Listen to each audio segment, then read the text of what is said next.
Eu vi uma pesquisa na Europa falando que eles estavam começando a testar turnos diferentes de trabalho para as pessoas que... pessoas que, por exemplo, se diziam que tinham hábitos noturnos. E aí você está falando que não, a gente pode até desenvolver isso, mas vai levar alguns milhares de anos aí. Mas a gente consegue treinar o corpo, por exemplo, pessoas que trabalham com plantão, pessoas que trabalham, enfim, transporte à noite, viajando, médico, né? Esse pessoal que trabalha na madrugada, né? Entregador, essas coisas todas. Eles conseguem treinar o cérebro para chegar em casa, por exemplo, de manhã só rachando, baixar a luz e o cérebro entender, agora é hora de dormir, e de noite, com todos os estímulos de luz, o cérebro entender, agora é hora de ficar acordado. E ser saudável, porque esse é o ponto. Vai ter o preço. Tá? Aí, claro, aqui, olha... Por isso que quem trabalha à noite tem até um vai ter adicional noturno, né? Tem recebe mais porque é perigoso. A gente precisa entender o seguinte, isso que eu estou explicando aqui é o cenário ideal. Uhum. A gente tem que pegar o cenário ideal e tem que trazer, vamos trazer para o mundo real, né? Porque o cenário ideal, lembra, olha, eu estou falando aqui da biologia criada, isso aqui num cenário de 250 mil anos atrás. Uhum. Hoje isso é inviável. Gente, olha, vamos fazer isso aqui, é a higiene do sono. Parem de pagar a CEMIG, né? Se não tiver energia elétrica, o sono de todo mundo resolve. Não tem jeito. Então, assim, isso que você está falando pode ser possível, né? Mas é uma redução de danos. Algum grau de prejuízo vai ter. Claro, se essa pessoa, de repente, ela trabalhar num período noturno e durante o dia, sei lá, na casa dela ela ficar totalmente escuro, simulando um ambiente noturno e tal, talvez diminua um pouco o impacto. Mas uma hora ou outra, ela vai ter que entrar ali para o padrão normal da sociedade. Algum grau de prejuízo vai ter, isso é fato, né? Porque os cronotipos aí, eles não vão variar 100%, uma pessoa ser totalmente noturna. O ser humano, ele é diurno, nós somos diurnos, nós não tem essa história de uma pessoa ser fulano é noturno, não é, nós somos diurnos, a gente até gostaríamos de ser um pouquinho mais noturno e tal, mas não somos.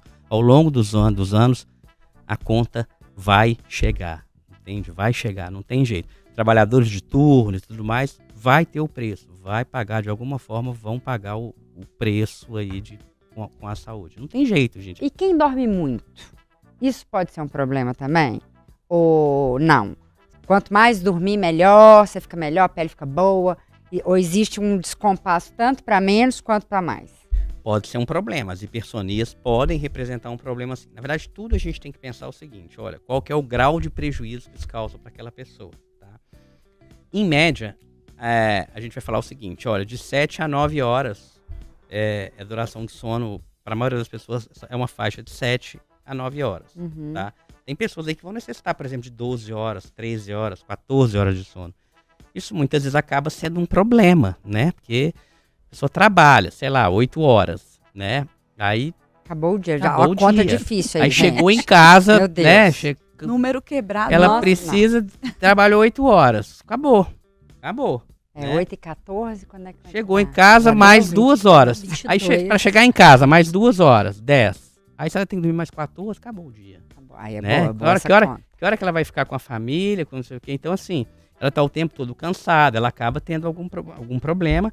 Tem quadros mais graves que até se tornam patológicos, por exemplo, a narcolepsia, que muitas vezes tem que até tomar medicação. Estou conversando aqui com vocês, dormir no meio do programa, né? Tem alguns casos graves, assim, que precisam ser medicados, né? E tem pessoas que têm, de fato, uma necessidade maior de sono, que aí tem que avaliar se vai precisar de medicamento ou não, que aí, infelizmente, são pessoas que vão ter um certo grau de prejuízo. Isso também varia com a idade, assim, eu já vi falando assim, a bebê tem uma necessidade maior, idoso tem... À medida que vai envelhecendo, a necessidade vai diminuindo. O bebezinho dorme quase que o dia inteiro, né? E o idoso vai... Tem uma tabelinha que vai mostrando, né? Então, o recém-nascido, se não me engano, é 22, 23 horas, ou seja, quase que... Você olha para um bebezinho que nasceu, ele tá lá no berçáriozinho, assim, tempo dormindo, né? Bons tempos, né? Bons tempos, né?